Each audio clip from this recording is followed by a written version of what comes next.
everybody. So a couple things at the top before we take questions. Today marks the anniversary of 3 landmark Supreme Court cases which were consequential in affirming the basic truth that every American should have the right to marry the person they love. 10 years ago today, the court's ruling in United States v. Windsor v. Hollingsworth v. Perry made significant strides laying the groundwork for marriage equality in our country.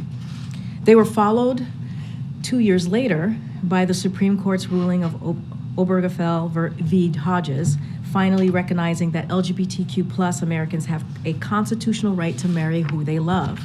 These monumental cases moved our country forward, and they were made possible because of the courageous couples and unrelenting advocates in the LGBTQ+ community who fought for these hard-won rights. Last year, President Biden was proud to build on their legacy by signing into law the Respect for Marriage Act, guaranteeing the rights and protections of LGBTQ+ and interracial couples, and he continues to call on Congress to pass the Equality Act to ensure equal rights under the law for all Americans. Our work is not over, but today we celebrate the progress that has been made, and we recommit ourselves to the work ahead. As you all know, this week, the entire Biden-Harris administration is highlighting the work we've done to grow the economy from the middle out and bottom up, not the top down. The president's economic strategy has powered the strongest recovery of any major economy in the world. This morning, you heard the president announce $40 billion towards ensuring every American has access to affordable, high-quality, high-speed internet. On Wednesday, the president will deliver a major speech in Chicago to highlight how his strategy of growing the economy by growing the middle class is delivering for the American people. Throughout the week and clearly next several weeks, you'll continue to hear from leaders across the administration on how the president's economic plan is delivering results for the American people. With that, as you all know, Admiral is here to answer any foreign policy questions that you may have on the news of the day. John, the podium's yours. Good afternoon, everybody. Look, I know there's still a lot of interest out there in events in Russia over the weekend, so just a few words at the top from me. As you all just heard from the president, the United States closely monitored those events, with President Biden receiving literally hour-by-hour updates from his national security team throughout the weekend, and those updates continue for him.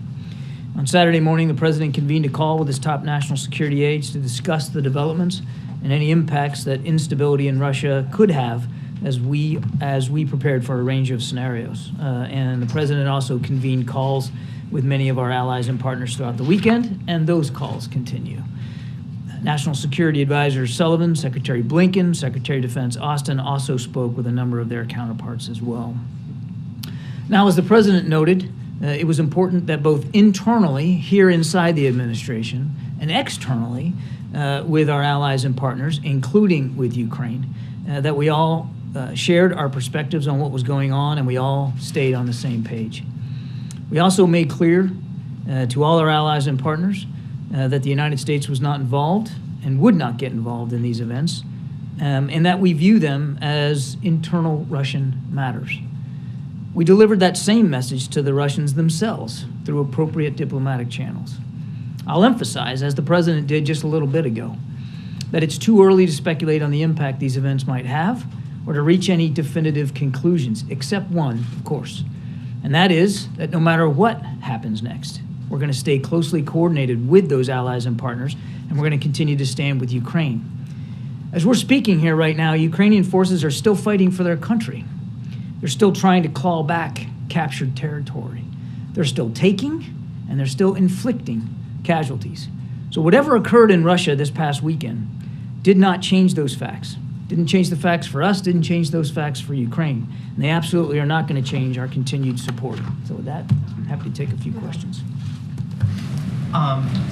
What implications do you expect this episode to have on Wagner's power and ability, both inside Ukraine as a fighting force? Can it continue to be a fighting force inside Ukraine, but also more broadly in Africa, where they have a big footprint? where does Wagner, do you think, go from here? Do you have any early read on that? No, we don't. And we don't know the answer to your question. It's just too soon to know.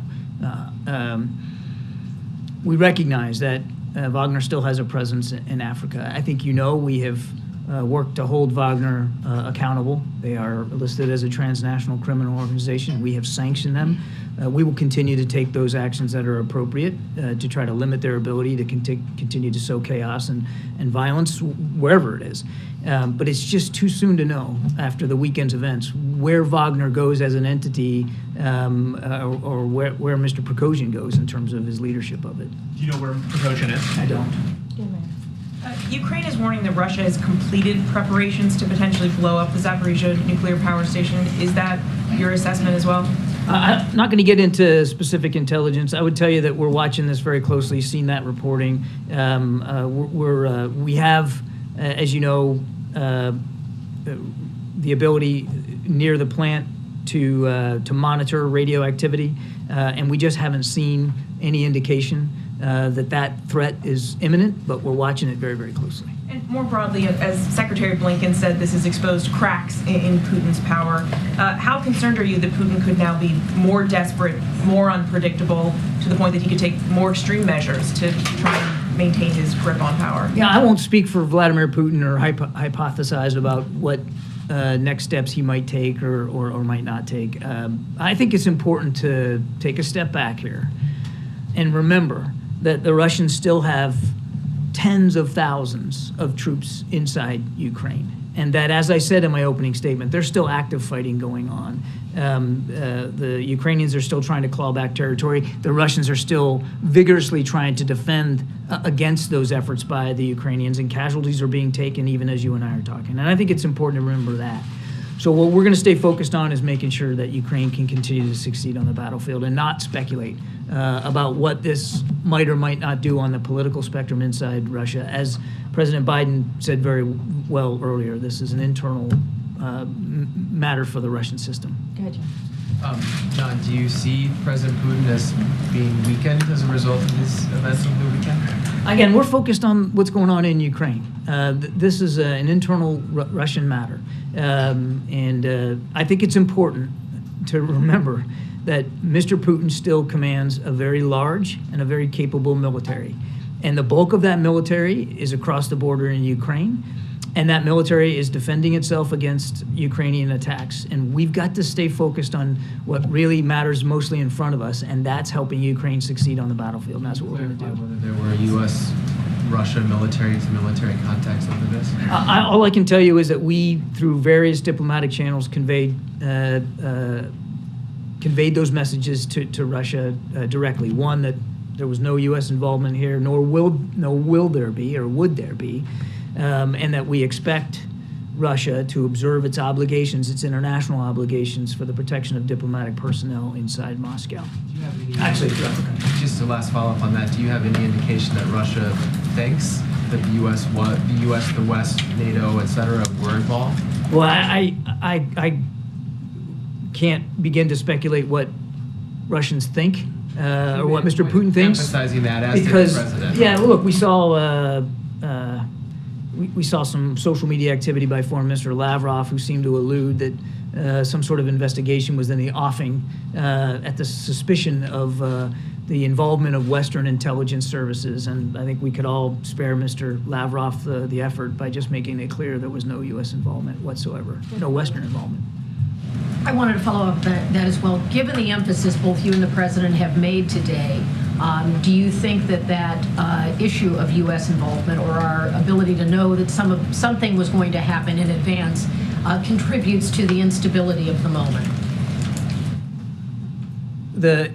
We're all concerned by any potential for instability in Russia, given the stakes and given what's going on in Ukraine. And I'm not going to talk about intelligence matters one way or the other here. The rift between Mr. Prigozhin and the Wagner Group and the Russian Ministry of Defense was playing out in public for all of you to see.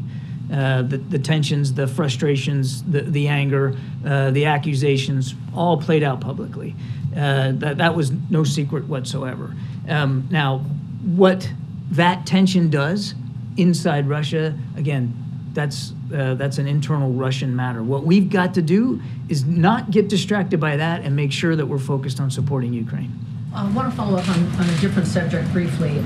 At the question and answer event with the President and Prime Minister Modi, our colleague Sabrina Siddiqui of the Wall Street Journal asked a question of the Prime Minister, and since that time she has been subjected to some intense online harassment from people inside India. Some of them are politicians, they have associations with the pro-Modi government, and in part they've been targeting her because of her Muslim faith and questioning her own heritage. Because this was supposed to be about democracy and in some form, wanted to find out what is the White House reaction to the fact that a journalist posing a question to a Democratic leader is getting that kind of pushback. We're aware of the reports of that harassment. It's unacceptable, and we absolutely condemn any harassment of journalists anywhere, under any circumstances. That's completely unacceptable. It's antithetical to the very principles of democracy that you're right, were on display last week during the state visit. Go ahead, Richard. Thank you, Kirby. So, do you agree that the counteroffensive, the Ukraine counteroffensive, has gone more slowly than expected? And do you analyze that, considering the Wagner Group will be busy doing something else, that it will help this counteroffensive? I don't know what the Wagner Group's going to be busy doing here. Again, I think it's too soon to Amar's question. It's just too soon to know how this is going to play out, whether in Africa or elsewhere, certainly in Ukraine. And I am not, I have said before, and I'll say it again today, I'm not going to do armchair quarterbacking of the counteroffensive from this podium. That's up to President Zelensky to speak to. Our focus is on making sure that they have what they need to succeed, whether it's training, tools, equipment. And you're going to see another round of support announced from this administration for Ukraine in terms of weapons and capabilities this week. So we are focused on that. That's where our heads are. And just to make sure, Kirby, that I understand well, the NSC, how much did the NSC knew about the development of this Wagner movement towards Moscow before it started? Yeah, as I think I mentioned to Kelly, the dispute and the tension between Wagner and the Russian Ministry of Defense was widely known. It was public. Rolling towards Moscow. It was all that tension was public. I'm not going to talk about intelligence matters. Thank you. No, go ahead, Ed, and then we'll go to the back. Okay. Ed goes first. Thank you, John. Thank you for doing this. So, what should we call what transpired over the weekend? I think, Is it a mutiny, coup, or attempted coup, an armed rebellion? We're not slapping a bumper sticker on it, Ed. In the U.S. assessment, was the objective ever really to directly threaten Putin or the Kremlin? I'm sorry, can you say that again? In the U.S.'s assessment, was it ever the Wagner Group's intent to directly target Putin or the Kremlin?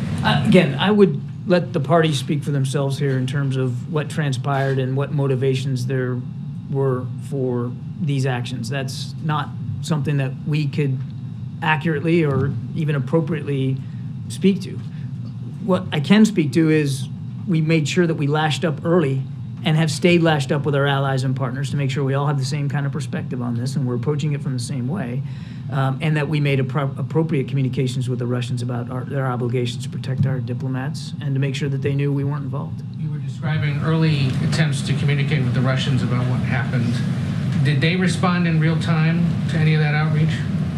There were appropriate diplomatic discussions that occurred over the course of the weekend, again, to send those two messages. So is the U.S. confident the Russians would be responsive in the event of a nuclear or other real crisis, given how they were this weekend? I would just tell you, Ed, and this has been the case for the last 16 months. I mean, Russia is a nuclear power, that we have been monitoring as best we can Russian strategic posture, their nuclear capabilities. That continues. And we've seen no indication.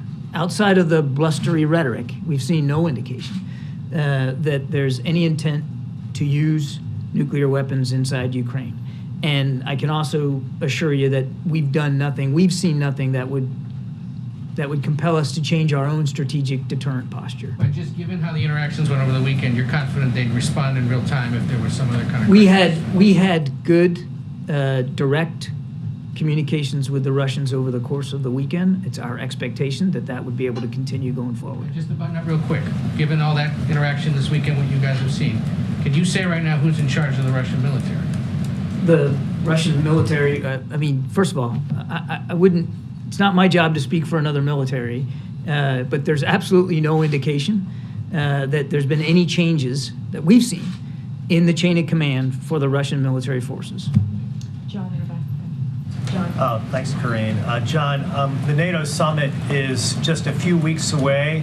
How have the events of this past weekend in any way changed or modified the agenda for the NATO summit? I think it's, again, too soon here. This just happened over the weekend. So I think I'd be fibbing to you if I told you that there was some sort of big agenda item changed because of what happened over the weekend. We'll have to see how this plays out. It's just too soon to know what the impacts are. It's going to be an important NATO summit regardless, because we are now, almost a year and a half into war here in Ukraine. We've got a new NATO member in Finland, and hopefully soon a 32nd member. So there's an awful lot on the agenda to speak to, and it's a critical time for the alliance. The president's looking forward to it. Does the administration subscribe to the view, as it relates to Russian leadership, who essentially leads that country, that the devil you know is better than the devil that you don't know?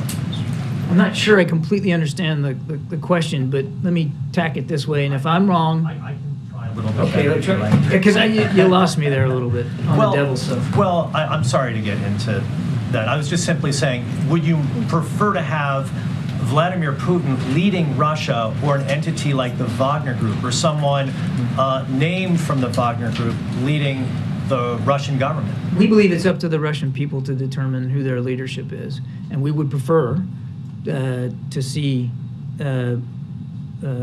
Russia not invade their neighboring countries. We would prefer to see Russia, since they already did that, remove all their troops from Ukraine and end the war today, which they could do. That's what we prefer. Justin. Thanks. John, you said a number of times you've declined to comment on Putin's grip on power in Russia by saying it's an internal Russian matter. Is that a deliberate decision by the U.S. government to avoid contributing to the notion that the U.S. was somehow behind this, or does the White House simply not have an assessment at this moment of his grip on power? We're just not going to involve ourselves in speaking to an internal domestic Russian issue right now. We're staying focused on supporting Ukraine.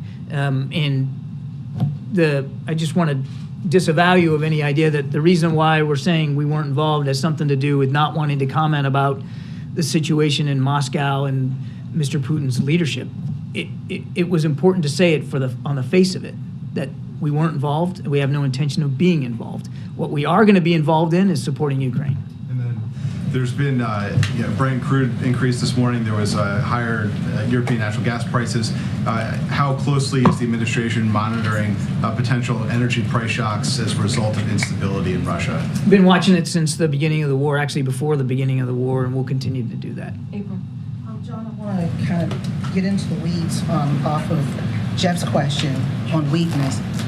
Are you concerned about the instability in Russia because of the nuclear capability? If they have to come out stronger, they could use that. Is that the reason for your concern about instability? I think you got to take a broader view of that, April. I mean, the reason we would be concerned about instability in Russia is the war in Ukraine predominantly. Yes, Russia's a nuclear power, and yes, that's of concern, and yes, we continue to monitor that. But I mean, I just think if you look at the scope of recent events, again, over the past year and a half, there's a lot of reasons to be concerned about stability in Russia and the impact that could have on the Ukrainian people and on the European continent. And as you said, over the last year and a half, going back to what Jeff said, this administration acknowledged that they were shocked that it took Russia so long. They have not shown to be the power, the military might that everyone thought they were. And then what happens this weekend, does it show cracks in Russia's military might and who they are as we perceive them? Yeah, again, we're not going to characterize the events of the weekend or be able to contextualize it for you beyond what we've said before. It's just too soon to know what impacts this is going to have on Ukraine and on Russia, quite frankly, throughout Europe. It's just too soon to know. But broadly speaking, I mean, we're now in 16 months of war, a war that was advertised by the Russian side as only going to be taking a few days. And now we're 16 months into it. Clearly, you don't need me to tell you, but the history of this conflict has shown that the Russian military is not as vaunted as perhaps they wanted to characterize themselves as. But, and this is a big but, and I think it's an important point to make, as Ukraine conducts offensive operations this summer to claw back some of that territory, they are running into a Russian defense. And the Russians have invested in those defensive capabilities. And so, as I said in my opening statement, casualties are being taken on both sides. There's a lot of active fighting right now in the east and the south of the country. And again, not to sound like a broken record, but what we're trying to do is make sure that the Ukrainians have everything they need to be successful in that fight. John, is the president at all disappointed that this episode came and went and Vladimir Putin's still in power? The president is focused on supporting Ukraine. We're not taking sides in this internal matter. The president is going to make sure that we're staying focused on Ukraine. He did say, though, in March 2022, for God's sake, this man cannot remain in power. Regime and this change might have changed that. Regime change is not our policy. We've been very, very clear about that. What we're focused on is making sure Ukraine can succeed on the battlefield. What was his demeanor like when he was getting the hour-to-hour updates? Look, I wasn't with the president when he was getting these, so I'm not sure I'm qualified to speak to his demeanor. As you know, the president very keenly tracks foreign policy developments around the world. His national security team was giving him updates literally hour by hour throughout the weekend, and he was absorbing all that information and making sure that in the context of absorbing it, he was also sharing our perspectives with allies and partners. And as I said, those conversations, it wasn't just one and done. He's had several over the course of the last couple of days, and you're going to see that continue going forward. And one last one on the conversations with our allies. You had said we were not going to get involved in these events. We would not at any point. But if this had turned to a nuclear situation, what was the conversation with our allies about how that would be addressed? I wouldn't speculate on hypotheticals, Jackie. I wouldn't get into hypotheticals. They were talking about the situation as we were seeing it unfold. They were communicating with each other, our allies and partners, about their perspectives, what they were seeing, what we were seeing, sharing as much context as we could, and making sure that we all had sort of the same sight picture, and that we were basically all reacting in real time in roughly the same way. It was important for that to be the case, and so that's really where the focus was.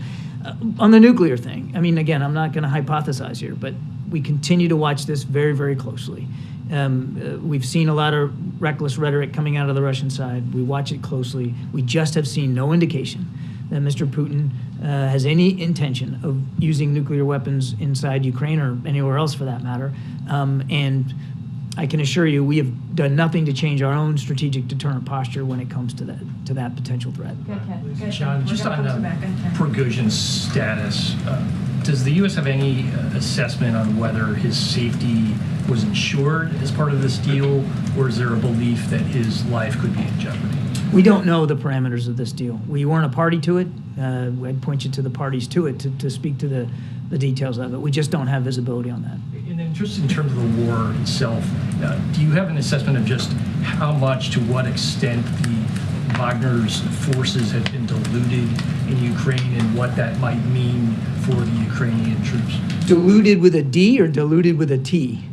The T. Just in terms of the size of the force in Ukraine now, as opposed to last. Oh, it means siphoned off. Yeah, exactly. Yeah, it's unclear right now where the bulk of the Wagner forces are. I mean, we've seen some reporting, mostly through press and social media, that many of them moved back across into Ukraine. But we're not in a position to verify or validate those reports. So it's really unclear where they all are and where they all might go or what they might do in terms of the future. It's undisputed, of course, that Wagner played a role, particularly in the fight for Bakhmut. They were reinforced by Russian military forces, and that had a major factor on their ability to take that town. But as I have said many, many times. I mean, Wagner's approach here was just to throw bodies at the fight, largely ill-trained, ill-equipped, and poorly led, but just body after body after body, and they suffered a lot, tens of thousands of casualties just taking Bakhmut, all for a town which I've also said didn't have any strategic value to the Russians one way or another. Nadia. Thank you. Can you confirm that Mr. Prigozhin is in Belarus No. as Senator Warner seemed to indicate? I cannot. Okay. Can you give us your assessment of the group? Can it survive without him? Or do you think that he was a central figure, that he was able to control it, all its operation, whether it's in Ukraine or in Africa? I think I'd give you the same answer I gave Amr. It's just too soon to know what the future of Wagner is going to be. We're going to stay focused on the group. Of course, we have to. They do operate outside of Ukraine, and we have levied lots of sanctions against them, and we'll continue to hold them accountable as appropriate. Thanks, John. Earlier today, President Biden said that he would be speaking with additional heads of state this afternoon. I wonder if you can give us any details about who, the substance, the timbre of those conversations, about whether what he's trying to convey today is different or evolving from what he's trying to convey over the weekend. The call that he was alluding to earlier is to the Prime Minister of Italy, Prime Minister Meloni, and that call should be taking place just about now. We'll give you a readout when it's over, but it'll be very much in keeping with the kinds of readouts you've seen over the last 48 hours. John, Prigozhin, in his first message since all this went down, said that he wanted to avoid Russian bloodshed and that he marched in a demonstration of protests not to overturn power in the country. Does the U.S. buy that? We're not taking a position on Mr. Prigozhin's motivations. And then secondly, has the U.S. been able to corroborate the allegations that Prigozhin made that he says were the pretext for this attempted insurrection? He said that 30 Wagner fighters died after a Russian military attack on their position on Friday. Cannot confirm those reports. And then lastly, do you have any, I know you've said that you have no idea where Prigozhin is right now, is that correct? That's correct. What's your sense of where this goes? Do you believe that this is over now, that his attempted insurrection failed, it's not going to restart again, or are you still monitoring for the possibility that Wagner fighters might attempt something like this again? We don't know. We don't know where this goes or whether this is really the end, which is why we are going to continue to monitor it and why the president is still getting routinely updated and will in the coming days. And very quickly, do you have any sense of whether Ukraine was able to take advantage of this chaos over the weekend? I'm not sure what you mean by take advantage of it. Take advantage from a military standpoint in terms of their offensive in the east of Ukraine. Again, I would let the Ukrainians speak to their military operations. All I would say, and it's why I wanted to put it right up top when I started here, is that there's a lot of fighting going on in the east and south of Ukraine. They are still trying to get the territory back from the Russians, and they are still inflicting and taking casualties. So the fight goes on. Now, how much and to what degree in any given area that fighting was adjusted or changed, slowed down, or sped up as a result of the weekend, I just couldn't speak to it. Certainly nothing discernible from our perspective, but again, the Ukrainians would have to speak to their operations. Earlier today, the president said that he and allies had talked about planning for several different scenarios over the course of the weekend. Could you speak to some of those scenarios? No. And he and President Zelensky have communicated yesterday. Have they spoken today? Can you give us a sense of their conversations? There's not been another conversation with President Zelensky since the one that we've already read out to you that occurred yesterday. But as you heard the president say, he does expect to be speaking again with President Zelensky very, very soon. And of course, we'll read that out to you when it happens, as we always do. Thanks, John. The president earlier today, and you here, have broadcast the message that was sent by the West privately to Putin. Is there a message that you would send publicly to the people of Russia? This says, I think, the best thing I could do is point you back to the president's speech when we went to Warsaw several months ago. And he had a whole section in there about the Russian people. And that would still be our message today. That this is our issue with what Russia's doing in Ukraine is with the Kremlin and the Russian military and, of course, their enablers, such as the Wagner Group. It's not with the Russian people. It's not with the men, women, and children that live in that country, and who didn't make this rash and reckless and illegal decision to invade a neighboring country in a completely unprovoked way. Thank you. Can we just talk about the White House's assessment of other nations' reactions to whatever we're calling this thing over the weekend? Specifically, Tehran's reaction, Beijing's reaction, and New Delhi. Did Washington engage with any of those three? And then also, we know that the NSC had meetings in Copenhagen this weekend with BRICS countries. Can you just tell us what came out of that and whether they've adjusted their posture on it? So on your first question, as we have these conversations, certainly at the president's level or at the cabinet level, they will be read out to you. So I don't have any other conversations to speak to, and I certainly would not get into the business of characterizing another country's attitudes or reflections or perspectives. They can speak for themselves. We've been very focused on how we're looking at this and how we're tracking things. On the meeting in Copenhagen, I think you know the National Security Advisor attended virtually, and Senior Director for Europe, Amanda Sloat, was there in person in Copenhagen. It was a meeting called by the Ukrainians, hosted by Denmark, but it was a Ukrainian meeting, and it was really about having a discussion about the principles of peace and this idea of a just peace and where that can go and what's the right next steps to try to achieve a just peace in Ukraine. And it was a valuable discussion. I'm told productive and in a good variety of countries that were there, representing places from all over the world. Again, I'd let those countries speak for their participation and their takeaways, but our takeaway was it was worth the time and worth having that discussion. Thank you, Karine. Thank you, Admiral. What does the White House make? It's on the Middle East. What does the White House make of Prime Minister Netanyahu's call today to eradicate the idea of establishing a Palestinian state and to cut off the Palestinian aspirations regarding establishing one? I haven't seen those comments, so I'm going to refrain from a specific reaction to them until I've had a chance to see them and look at them and discuss that with the rest of the team. I will only say that the president remains committed to the value and the viability of a two-state solution. There is some concern in such countries like Poland and Lithuania, neighboring Belarus, about possible movement of Wagner's troop to Belarus. You just said that you don't know where they are, but will you be able to track them?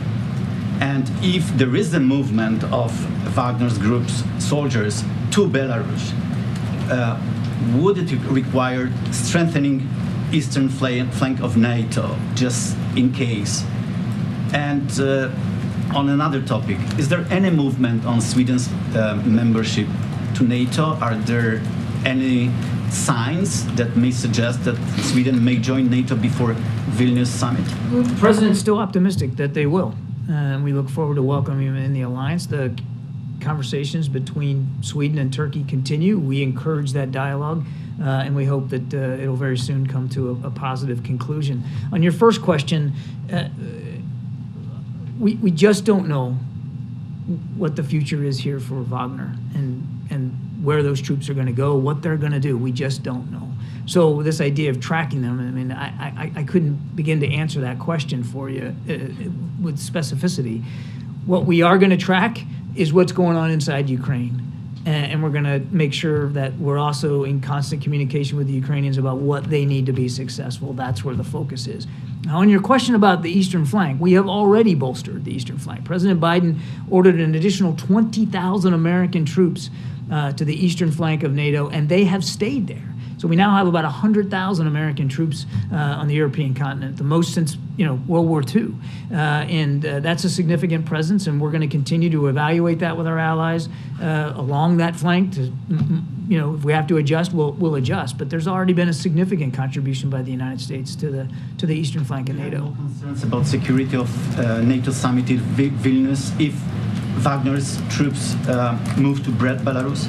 Again, that's a hypothetical I can't possibly answer in terms of where they're going to go. We're looking forward to a productive NATO summit, and of course, security for summits like that are always a prime concern for all the nations involved. Thanks. A couple questions. The fact that this Wagner convoy could travel a main highway without being stopped by any kind of air power, does that reflect to you any kind of issues with Russian command and control? I can't speak to that. And then secondly, in terms of the kind of Ukrainian counteroffensive, what's your assessment of the pace of how that's going? Is that going slower than it should be? President Zelensky himself, I think, spoke publicly last week, saying that that it's going slower in some areas than he would have liked. He's the commander in chief. He gets to make those determinations and he gets to give those orders. As I said earlier, the Russians have invested a lot in the last 6-8 months in terms of defensive capabilities. In some cases, their defensive lines are 3 deep. And by 3 deep, I don't mean just 3 feet. I mean miles and miles and miles deep, but 3 big lines of defense. They knew that the Ukrainians were going to want to take back territory in the spring and summer months, and they worked to prepare it. And defense, as any military history student will tell you, defense is the stronger form of war. And so the Ukrainians are running into Russian defenses. And by President Zelensky's in his own analysis, it has slowed them down a little bit. Is there a possibility or even a hope on the U.S. side here that the instability that we're seeing kind of in Russia between this and Wagner, that weakens, I guess, the Russian defense? Again, too soon to know. Just too soon to know. Just a couple more things. Thank you, and thank you, Admiral. So can you please expand on the early assessments from the U.S. on the impact of the developments in Russia on the war in Ukraine and whether it signals the beginning of the end for the war? Again, I think it's, not to sound like a broken record, but it's just too soon to know what the impact to the war in Ukraine is going to be as a result of the events over the last weekend. And I just don't know that it would be helpful to speculate that. I do want to keep centering you, though, and reminding you that there are tens of thousands of Russian troops and vehicles and capabilities, air and ground, in fact, and sea, that they have still available to them to try to defend against Ukrainian offensive operations. And they are doing that. I mean, even as all this stuff happened over the course of the weekend, there was fighting inside Ukraine from these two forces. How concerned are you at this point that Putin could take any more extreme measures to demonstrate his control? That's going to be a decision for Vladimir Putin to make, and I wouldn't begin to speculate about what that might be. We have been watching Russian actions and leadership since the beginning of actually before the beginning of the war. And one thing that we have always talked about, unabashedly so, is that it's in nobody's interest for this war to escalate beyond the level of violence it has already visited upon the Ukrainian people. That's not good for, certainly Ukraine, and not good for our allies and partners in Europe. Quite frankly, it's not good for the Russian people. Good, Sebastian. Thank you. Hello, everyone. During this whole drama, was the administration happy, content that all the nuclear weapons in Russia were like totally under control the whole time, or was that actually something that was beginning to worry people over on this side, given the chaos and briefly actual complete no one having a clue who's in charge anymore? Happy and content are two words I don't normally associate with monitoring nuclear activity. They fix, in different ways. Not us. Look, we monitor this very closely, and all I can tell you is that we've seen no indication that Mr. Putin is interested in moving in that direction, and nor have we seen anything that would cause us to change our own deterrent posture. That's really as far as I can go on that. I'm sorry, I didn't mean a question on Mr. Putin, but rather there was a period of however many it was, 12, 16, 18 hours, where actually no one was totally sure who was in charge, and is still a nuclear-armed country. So that period. As I said, instability in Russia is something that we would take seriously, and we certainly had lots of questions over the course of the weekend, as did you, about the situation in Russia and the issue of stability.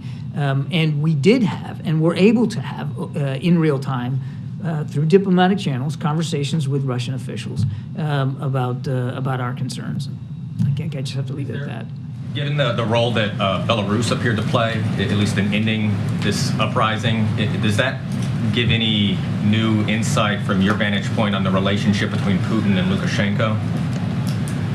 I don't think so. I mean, Lukashenko and Belarus have, basically been a surrogate for Mr. Putin and for Russia for quite some time, certainly before this war started. And Belarus has, even though they have not actively involved themselves in the fighting, they have certainly allowed Belarusian soil to be used for staging activities, for the launching of attacks inside Ukraine, for the storage of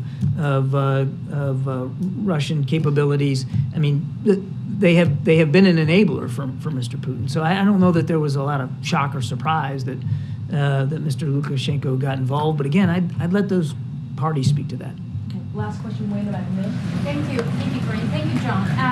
Do you believe this instability in Russia will have an impact on Beijing's relations with Moscow? Do you hope that China's support for the Kremlin will decline as a result of this? We'll let the PRC's and President Xi speak for himself. We don't want to see any country at all support Mr. Putin and make it easier for him to kill more Ukrainians. We want to see every country around the world sign up and actually implement the sanctions that are in place, the international sanctions, and not provide any ability for Mr. Putin to continue to operate his war machine. And we have communicated that not just to the PRC, but to other countries all around the world. Now, what they do about this is going to be for them to speak to. All I can do is tell you what President Biden's focused on, and that's making sure, A, we're staying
who's clearly acting secretary, and we are doing everything that we can during the budget negotiation to make those calls, to have conversations with senators on the Hill through.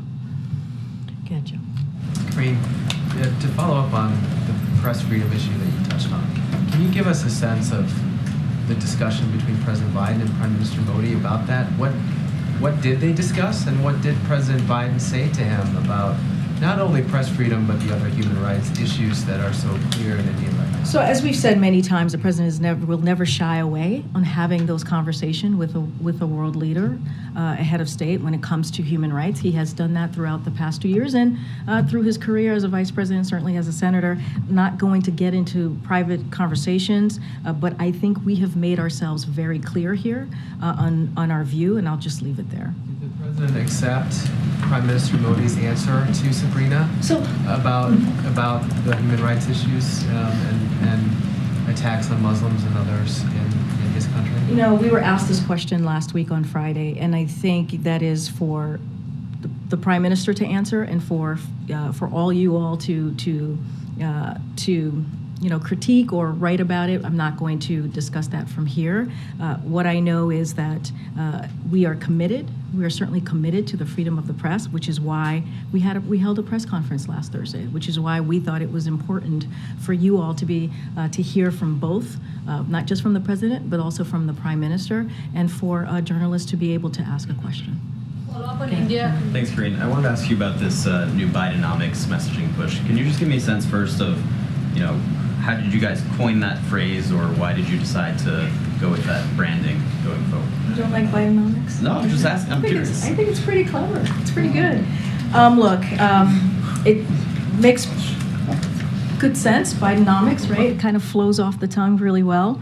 But in all seriousness, look, what you're going to hear from the president, I don't want to get ahead of him. I think we've kind of laid out a little bit of what we are thinking, or what we think the president's going to lay out, or what he is going to lay out.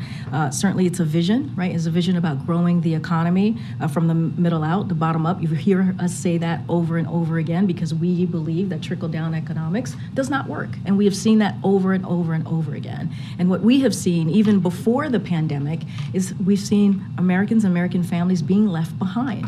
And so one of the things that the data, if you look at the data and what we've seen from what the president has been able to deliver in the last 2 years, is an economy that's getting back on its feet, an economy that's actually delivering for the American people. 13 million jobs, unemployment rate at under 4%. When you think about wages going up, when you think about inflation at its lowest by more than 50% than it was a year ago, that's because of the work that this president has done. And he's going to continue to focus on what we can do to lower cost for the American people. And so that is incredibly important. Look, it's going to be a cornerstone speech, as you've heard me say.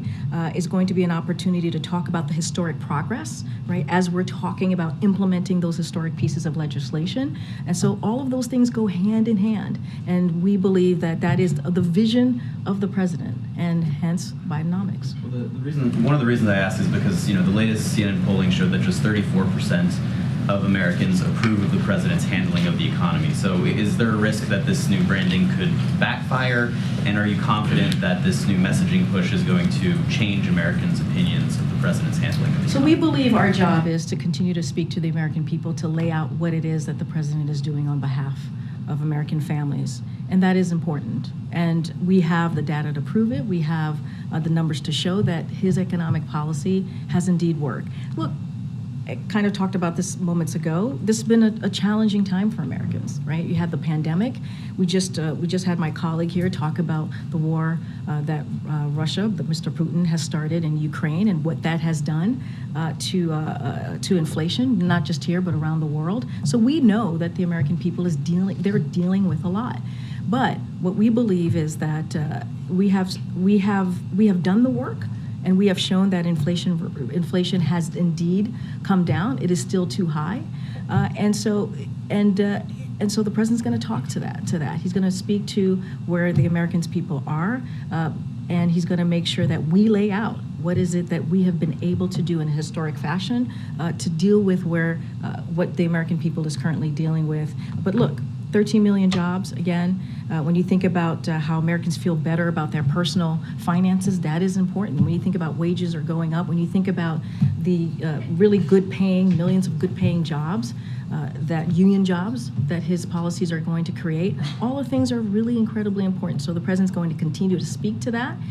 And that's what we believe that is our priority to do. So you're confident that you can change the public's perception of the economy? We're going to try, right? I think the president, when he has a moment, when he is at the podium, most of the time, when he's speaking to the American people, he speaks to the economy. He speaks to lowering costs. He speaks to what matters to the American people. He talks about making sure that we give Americans a little bit more breathing room. He understands what it's like at the end of the month when families are sitting around their kitchen table talking about how they're going to pay costs. That's why insulin at $35 a month is so important, right, for the senior citizens. That's what came out of the Inflation Reduction Act. That's why energy, making sure we're lowering costs for energy is so important. That's what came out of the Inflation Reduction Act. And that's just one piece of that's just one historic piece of legislation that is now into law. So there are so many things that we have done we believe that the American people need to hear directly from us, and that's what you're going to continue to do. Let's not forget the Invest in America tour, right? This is we're about to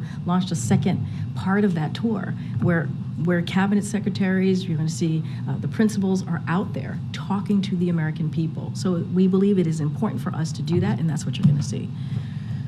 Go ahead, Steve. Follow up to Jeremy's question. Should we view Bidenomics as a response, answer to, or opposite of Reaganomics? I mean, look, we believe Reaganomics doesn't work. We've been very clear. We believe that a trickle-down economy doesn't work. It has not worked. That is shown to be the case for decades now. And so what we have been very clear, you hear me say this all the time, building an economy from the middle out and bottom up. That's what we want to do. And every piece of historic legislation speaks to that, speaks to what the president wants to do, very loud and clear in a historic fashion. Some of them in bipartisan way. We think about the infrastructure legislation, right? And what that has been able to do, bringing both sides together, making historic investments in our roads and our bridges. The president just talked about broadband this morning, historic investment in broadbands to communities that have been left behind when we talk about that. And so all of these things are important. And so he is, if you will, reimagining how we should build an economy, transforming how an economy should look like for the better, so that we, again, do not leave anybody behind. And it's not about just blue states. It's about blue states, red states, rural America, urban America. It's about everyone who he believes he is the president for. I will just follow up. Historians view Ronald Reagan as a top 10 president in their own surveys. He left office with a better than 60% approval rating. It's argued, you don't have to agree, I'm sure the president doesn't, but many people believe that Ronald Reagan's record, his economic record, propelled the country to prosperity, morning in America, late 1980s growth, propelling it for growth of the 1990s. What's your response to the idea that... What I will say, and we've been very careful, trickle-down economics does not work. It just does not work. It gives hands out to special interests and big corporations. That's what we have seen. And that would increase the debt, and it has increased the debt. That is what we've seen in the last couple of decades. It outsources jobs and raised utility bills for families. That's why the president is making sure that we're bringing jobs back to the United States. Manufacturing jobs, 800,000 manufacturing jobs. We've seen manufacturers wanting to invest in this country. We have not seen that in a long time, right? And so that is incredibly important. Utility bills, I just talked about what the Inflation Reduction Act is going to do. All of those things is building an economy, transforming the way we see the economy in a different way, in a way, again, that is equal, that has equity at the center of it, and leaves no one behind. And the president is very proud in what he's been able to do in the last 2 years. We understand there's more work to do, and certainly we're going to do that. Go ahead, Michael. Thanks, Corinne. The president has called the previous administration's policy of separating families who cross the border illegally a moral and a national shame. USA Today published a story today that details how the Justice Department is defending that policy in a series of lawsuits filed by separated families. So my question is, why is the administration going to such lengths to defend a policy that the president himself says is a national, a moral and a national shame. So look, the president repeatedly has said that Trump administration's family separation policy was abhorrent, it was unconscionable, and violated every norm of who we are as a nation. He's been very clear about that. He's repeated that, and that's why on the first day in office, he made sure to end the administration family separation policy. And what we've been able to do is we created a task force, as you know, where we've been able to reunite about 700 family members and also support families that were torn apart.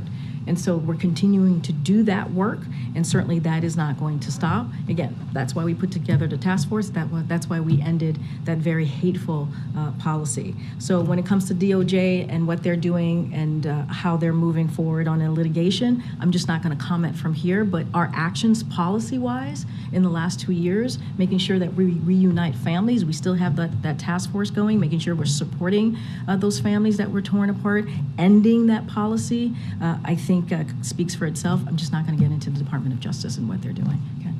2 questions on the Montana train derailment. So how confident is the administration that it's not going to have a negative effect on Yellowstone? So just a couple of things on that. So obviously this is something that we are monitoring, the train derailment that occurred in Montana on Saturday, so a couple days ago. The preliminary water sampling conducted by the Montana Department of Environmental Quality and the EPA have not shown any risks to the public drinking water, which is obviously important to the community, to the state of Montana. EPA, Montana DEQ, and Montana Rail Link are actively monitoring water quality, and federal agencies, including the EPA and DOT, are coordinating with the governor's office and local officials to assist in the response. And obviously, as always, whenever something like this happens, the White House is ready and to offer any federal assistance. And certainly, we are in regular communications with government officials on the ground. On the heels of this and East Palestine, is there anything more the president can do to prevent more of these from happening? Well, I know the Department of Transportation certainly has been looking into this and evaluating these types of derailment. So I would certainly refer you to them. And I know that Secretary Buttigieg has taken this very seriously, as has the president. So we are doing everything that we can to address this issue of derailment across the country. But as it relates to Montana, as it relates to even East Palestine, that community, we certainly were all hands on deck in making sure that we provided what the community needed. And in this most recent situation, we are here to offer any federal assistance that the state of Montana might need. Okay, go ahead, John. Thanks a lot, Karine. Over the weekend, Speaker McCarthy floated this idea of launching an impeachment inquiry targeting Attorney General Merrick Garland. And the focus here, according to the Speaker, would be Merrick Garland's weaponization of the DOJ. What's your reaction to that idea? So as you've heard me say repeatedly over and over again at this podium, is that the president respects the Department of Justice independence. He respects the rule of law, and that is what you're going to see under this administration. So I'm not going to speak to anything that is related to that piece. But I will say more broadly, look, we've been very clear. I just laid out. We talked about Bidenomics. I was just asked by one of your colleagues why the president is focusing on this, why he's having this conversation with the American people, why we have coined this term. That's because the president believes that we have a lot of work to do for the American people, that this is the priorities of the American people, making sure we continue to build on the success that we've seen the last 2 years, continue to lower costs, making sure that we're implementing those historic pieces of legislation. Clearly that is now law. The bipartisan infrastructure legislation, when you think about the CHIPS and Science Act, when you think about the Inflation Reduction Act, all of these pieces of legislation that are now law, clearly, are incredibly important. And so that's what the president's going to talk about, investing in America. And it's unfortunate that congressional Republicans want to continue to focus on an issue that that's not their priority. They want us to move in a bipartisan way on everything that I just laid out. We saw that in November in the midterm election, and that's what they want to see. And we would welcome congressional Republicans to join us on working on behalf of the American people, working on the priorities that they care about, working on lowering costs for American families across the country.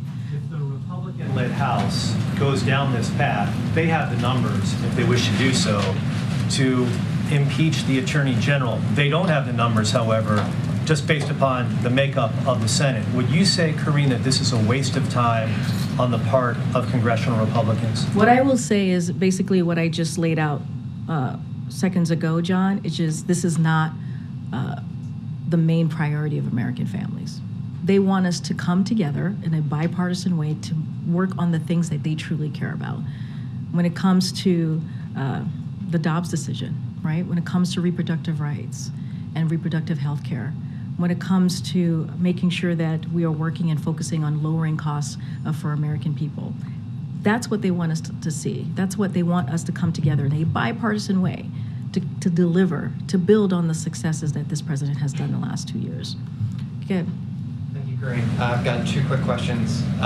Florida Governor Ron DeSantis is on the border, and he is escalating his attacks against the Biden administration, who, in his words, he calls, quote, the critical link in an illegal transnational human smuggling syndicate. I'm wondering if the White House has any response to that kind of rhetoric. Wait, say that one more time because I have not heard his remarks.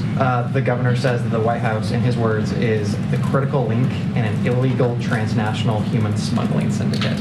So I'm going to be careful because, yes, he's the governor, but he's also a candidate, so I'm bound by the Hatch Act, so I'm going to be incredibly careful, and I'm not going to comment on campaign matters. What I can speak to is more broadly.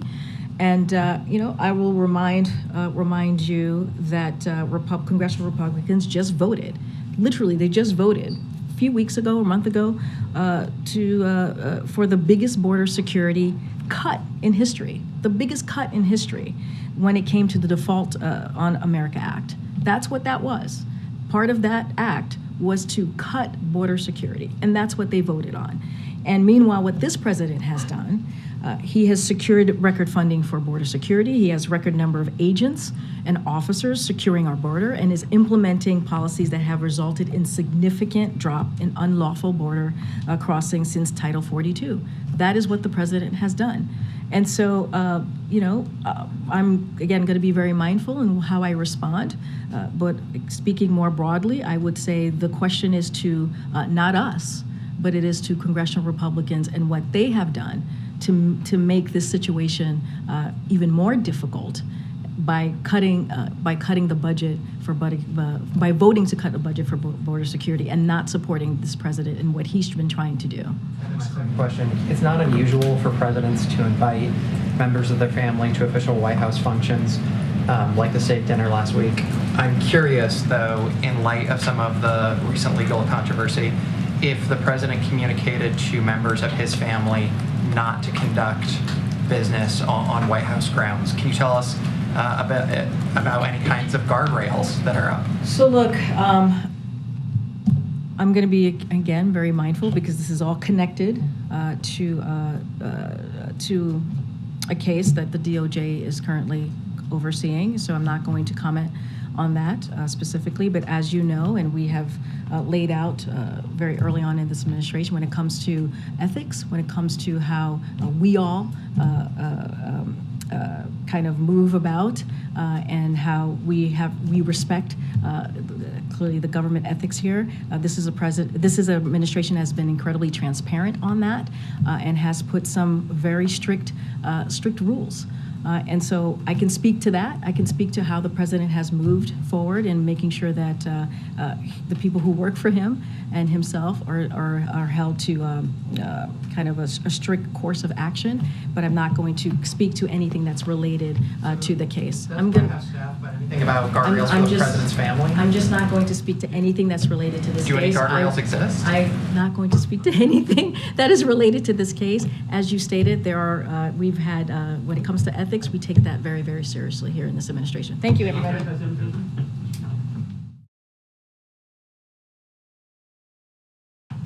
Good afternoon, everybody. Good afternoon. Okay, just two quick things at the top. We've seen the breaking news reports of the tornado damage in Selma.